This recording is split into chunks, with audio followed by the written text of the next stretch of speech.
"You will never find out what I do when you are not around," my girlfriend laughed before leaving for her bachelorette weekend. So I showed her the videos her own bridesmaids recorded and accidentally left open on my laptop. Her career exploded within 48 hours.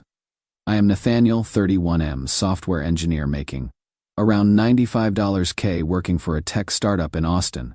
Until 3 days ago, I thought I had the perfect life mapped out. My girlfriend Elena, 29F, works in PR for a boutique marketing firm downtown. And we have been together for 3 years, engaged for 8 months. Wedding was supposed to be the 14th of October, 6 weeks away. I had already put down $8,000 in deposits, bought my suit, even started writing my vows during lunch breaks. Elena's the type who lights up every room she walks into. Gorgeous, outgoing, always the center of attention at parties. Her friends absolutely worship her. When we first met at my buddy's housewarming party, she was holding court with like 8 people hanging on her every word. I was the quiet tech guy nursing a beer in the corner, and somehow she picked me out of the crowd. Still don't know what she saw in me back then. Last Thursday, Elena left for Palm Springs with her 4 bridesmaids for the Bachelorette weekend. Taylor's this wild marketing director who always talks about living your best life. Jasmine works in graphic design. Seems like the most level-headed of the group. Brooke's a personal trainer who is constantly posting thirst traps on Instagram. And Mel's this party girl who bartends at some trendy spot downtown and knows every club owner in the city. Elena kissed me goodbye Friday morning and said, "Just going to be pool time, wine, and girl talk. Babe, nothing crazy, I promise." She was wearing this little sundress that made my heart skip, and I remember thinking how lucky I was that she chose me. "Don't burn the house down while I am gone."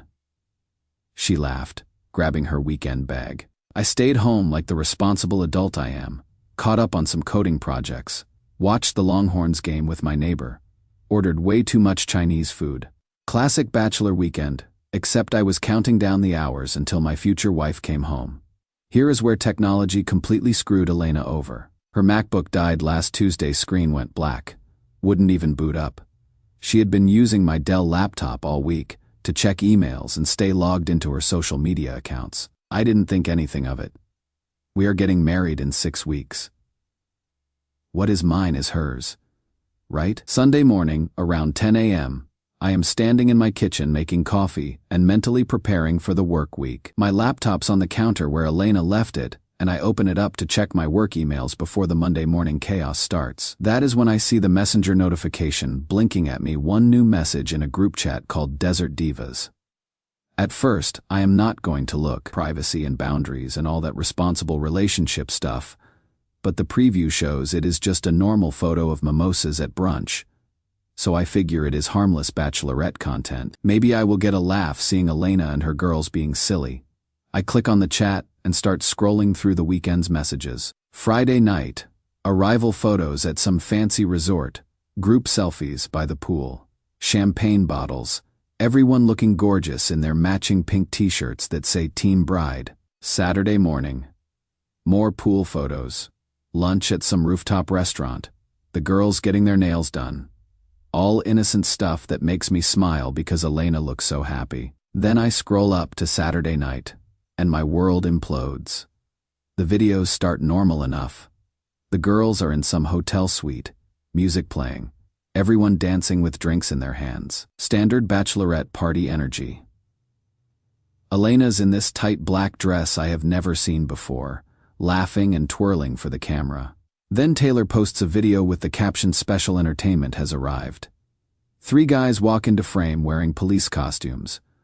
Obviously hired strippers, but whatever, it is a bachelorette party. I am thinking maybe they will do some cheesy dance routine and that will be it. But then there is this video time-stamped 2:43 a.m. Elena's sitting on one of the strippers' laps, not just sitting but grinding like they are in some private club. This dude's hands are all over her, and she is arching her back, running her fingers through his hair. The other girls are whistling and cheering like it is the Super Bowl. My hands are shaking as I am watching this. My brain's trying to process what I am seeing. Maybe it is just party games, right? Maybe I am overreacting. Bachelorette parties get wild. That is normal. That is expected, right? Next video. Timestamped 2:44 a.m. Elena's making out with this guy. Full tongue. Hands everywhere. Like they are alone in a bedroom instead of surrounded by her friends. The guy's costume shirt is unbuttoned. Elena's dress strap is falling off her shoulder, and her friends are filming it like it is the funniest thing they have ever seen. I download that video immediately, my engineering brain kicking into crisis mode.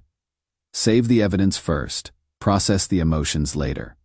Then I see the video that destroys me completely. At 2:47 a.m., Elena pulls back from kissing the stripper and looks directly at the camera with this conspiratorial grin before whispering, "Don't tell Nathaniel." She grabs the guy's hand and pulls him toward what looks like a bedroom hallway.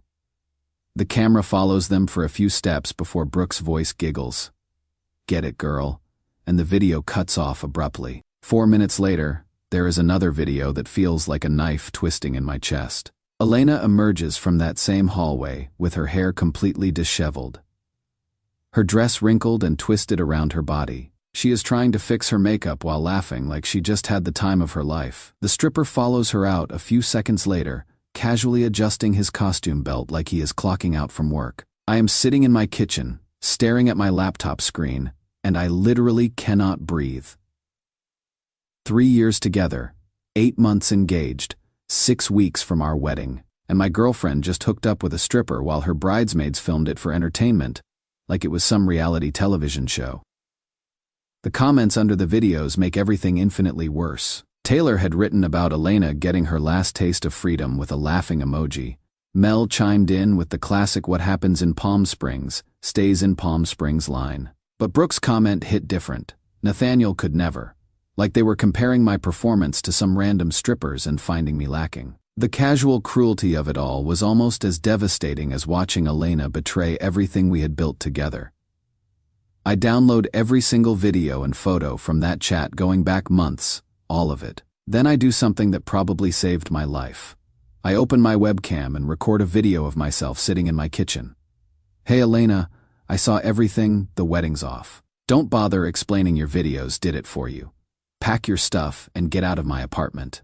My voice is eerily calm, which is weird because inside I feel like I am dying. I upload the video to a private YouTube link and text it to Elena.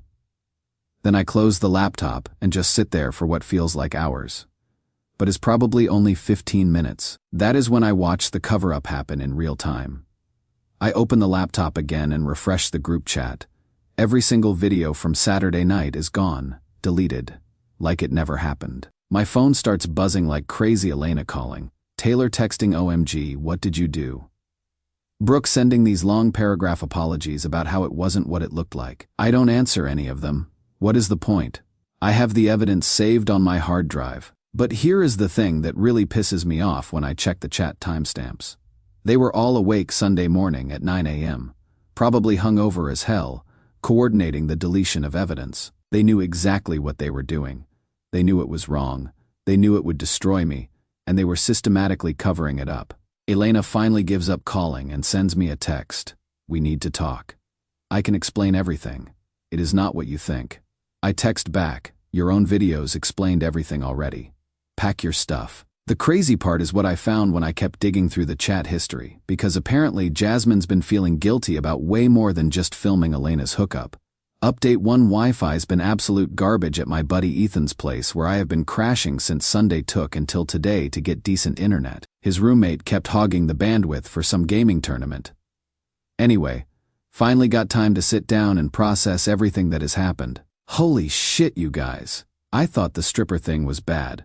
Turns out that was just Elena's graduation ceremony from a whole curriculum of cheating I never knew about. So, after my last post, I spent the entire day Monday going through every single message in that group chat before they could delete more evidence.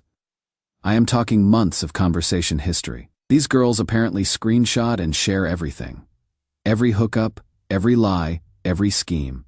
It is like they are documenting Elena's infidelity for posterity. Found out Elena's been cheating for 4 months straight.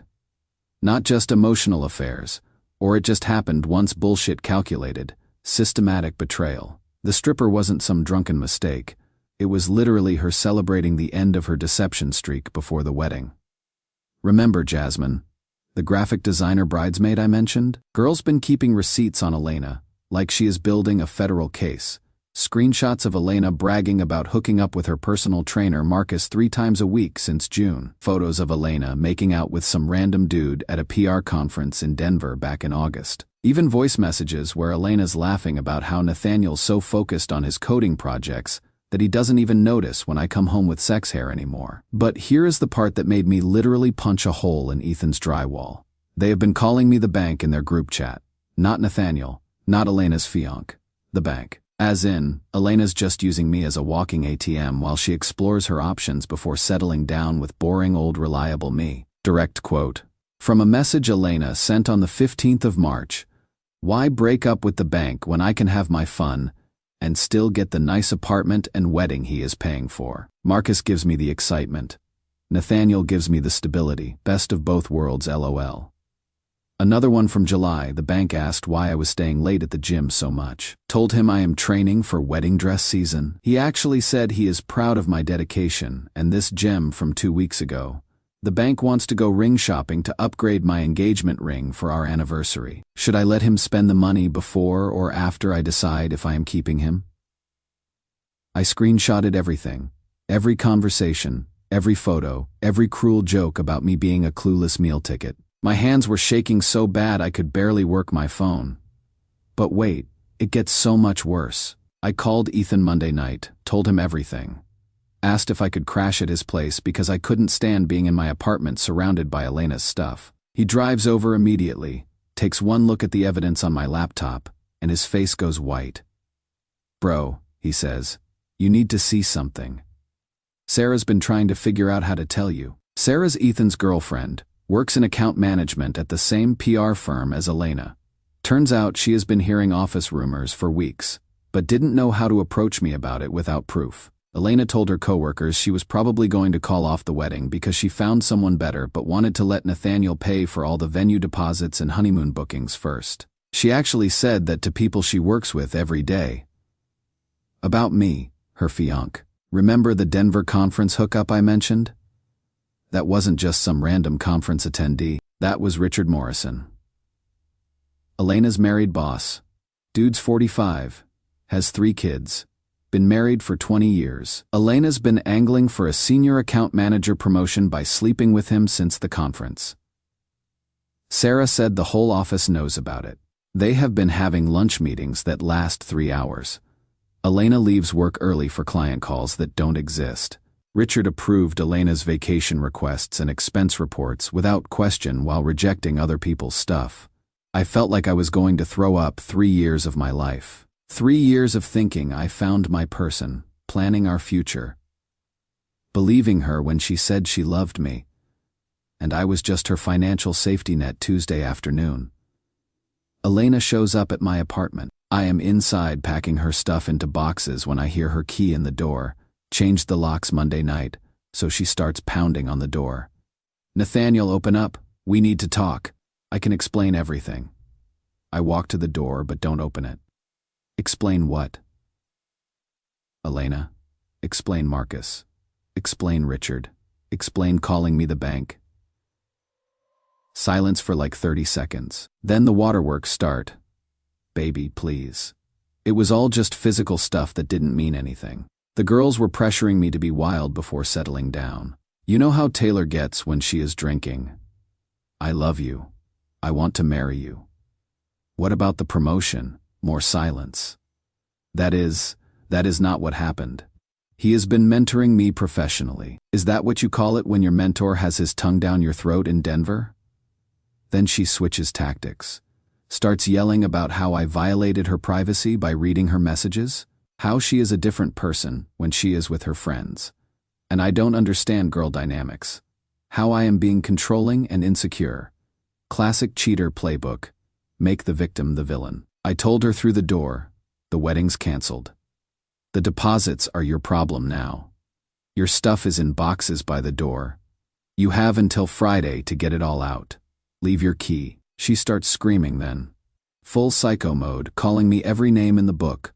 Threatening to destroy my reputation, saying her family's going to sue me for emotional damages. I opened the door long enough to set her boxes in the hallway and close it again. She has been blowing up my phone since then. 47 missed calls yesterday alone. Her mom called me crying about the venue cancellations and how much money the family's going to lose. Elena's dad left me a voicemail calling me a quitter who cannot handle a real woman. Taylor and Brooke have been sending me these long essays about how Elena really loves me and made some mistakes, but that doesn't erase 3 years together. Mel had the nerve to text me, "You are really going to throw away your future over a few videos." But here is what none of them know yet. I kept digging through those group chat messages, and I found something that changes everything. Evidence that this whole thing wasn't just cheating, it was fraud. Elena's been planning something that could have destroyed my life legally and financially. Tomorrow, I am meeting with a lawyer, and Elena's about to find out that documenting your crimes in group chats has consequences she never saw coming. Update 2 cannot sleep, so figured I would update you guys. Just got back from what might be the most satisfying meeting of my life. And Elena's world is currently imploding in real time. Remember how I said I found something in those group chat messages that changes everything? Well, turns out Elena's affair with her married boss isn't just workplace drama.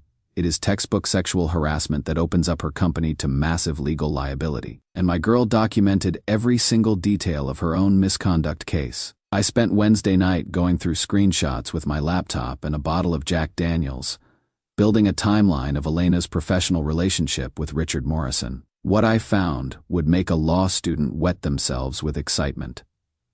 The messages painted a picture of calculated manipulation that started back in March. Elena had texted the group chat about Richard considering her for the senior account manager position if she showed initiative at the upcoming Denver conference, adding that she thought he wanted her to network or maybe something else entirely. A week later, she was bragging about how Richard had booked them connecting rooms in Denver for what he called late-night strategy sessions, and how getting this promotion was going to be so easy. By April, Elena was drunk on the power dynamic she had created. She told her friends how Richard approved her vacation request in 2 minutes flat while Sarah from her office had been waiting 3 weeks for approval on hers. Having the boss wrapped around her finger was pure power, according to Elena's messages. But the voice message from mid-May was what really sealed the deal for evidence of workplace misconduct. Elena's actual voice, laughing as she explained how Richard's wife had called the office asking why he had been working so many late nights. Richard apparently told his wife it was because Elena needed extra mentoring. Elena's exact words, and I shit you not, were that she was literally getting paid to ruin this man's marriage, and she loved every minute of it. This isn't just an affair. This is sexual coercion, abuse of power, and Elena bragging about manipulating a workplace situation for financial gain. Every text message, every photo, every voice note was building a sexual harassment case that could destroy Richard, the company, and Elena's career forever. Thursday morning, I called my buddy Jake from college, who is now a lawyer specializing in employment law. Sent him everything. His response: "Holy shit, dude. This isn't just infidelity. This is documentary evidence of workplace sexual misconduct with a clear quid pro quo arrangement. Your ex-girlfriend just handed you a federal case." Thursday afternoon, I put on my best shirt and walked into Morrison & Associates PR like I belonged there.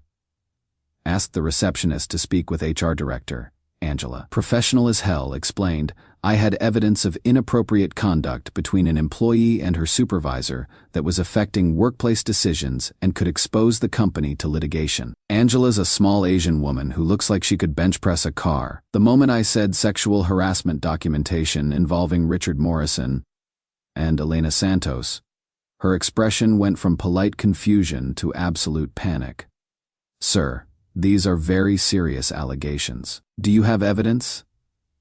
I handed her a manila folder containing printouts of every message, screenshot, and conversation thread going back 5 months. Her face went white as she started reading Elena's texts about earning promotions on my back and making Richard's wife suspicious. "Mr. Cooper," she said after flipping through about 10 pages, "we need to schedule a formal interview immediately.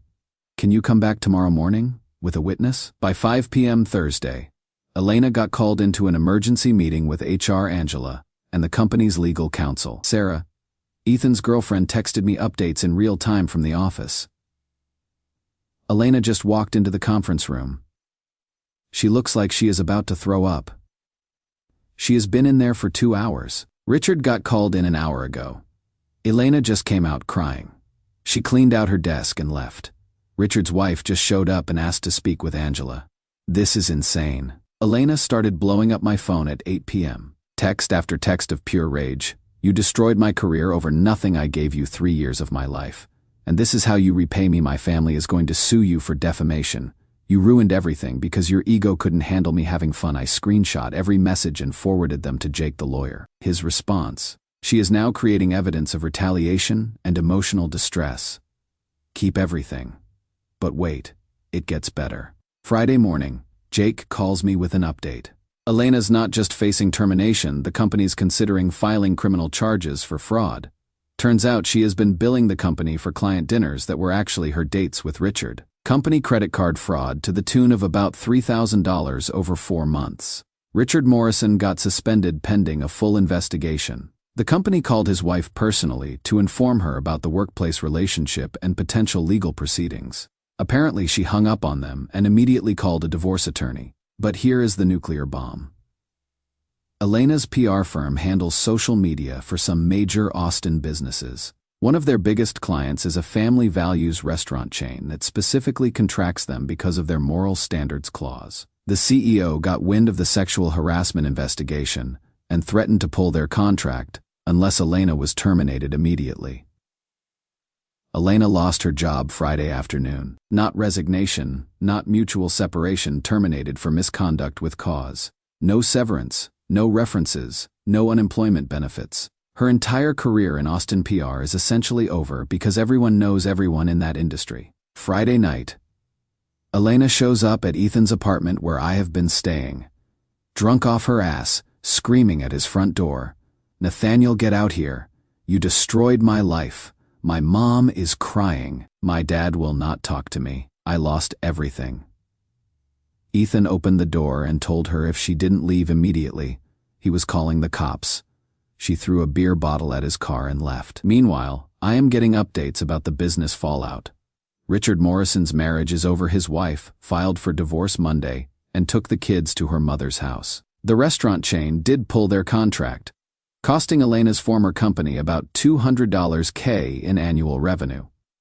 3 other clients are reviewing their relationship with the firm. Taylor, Brooke, and Mel have completely ghosted Elena since the news broke. Turns out, when your friend's sex life starts costing people their jobs and marriages, the party girl squad finds new entertainment. Only Jasmine texted me, I am sorry about everything. Elena's been lying to all of us too. We didn't know how far this had gone. But here's the craziest part: I just found out what Elena's real plan was for our marriage.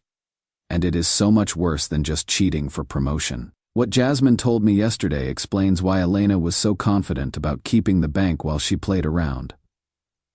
Final update: thanks for sticking with this crazy story. Phone screen cracked yesterday and just got it fixed. Sorry for the delay. So Jasmine calls me Sunday night, crying her eyes out. Turns out Elena's been planning to divorce me after a year of marriage. Full-on premeditated scheme. Elena figured she would let me pay for the wedding, honeymoon, and the first year of married life, then file for divorce and try to get spousal support plus half my assets. She had been consulting with some shark divorce attorneys since January, asking about asset protection strategies and how long she'd need to stay married to claim spousal support in our state. Jasmine said Elena even joked about it being the most expensive prostitution contract ever. Let me pay for everything while she kept sleeping around, then cash out after 12 months. The personal trainer Marcus. Elena was planning to discover her feelings for him right around our first anniversary. Already had the whole breakup script planned out about growing apart and finding herself. Jasmine finally couldn't handle the guilt after seeing me get destroyed by the Bachelorette videos. Said Elena's been playing this long game on me since we got engaged, treating our relationship like a business transaction she planned to cash out on. That is when everything clicked. Why Elena pushed for the expensive venue. Why she wanted me to put the apartment lease in my name only. Why she insisted on a joint bank account for wedding expenses that she kept withdrawing from for bridesmaid stuff. I showed all of Jasmine's information to my lawyer. Turns out Elena's divorce consultation notes are discoverable if we can prove premeditation. We are filing a fraud case tomorrow. It has been 3 weeks since the Bachelorette weekend. Elena lost her job after the HR investigation confirmed inappropriate conduct. Her boss got fired and his wife filed for divorce. The PR firm settled with me to avoid wrongful involvement claims. Elena had to move back in with her parents. Lost the apartment, lost her career trajectory, lost her backup plan marriage to me. Her friends stopped talking to her after they realized I had lawyers involved. Marcus the trainer?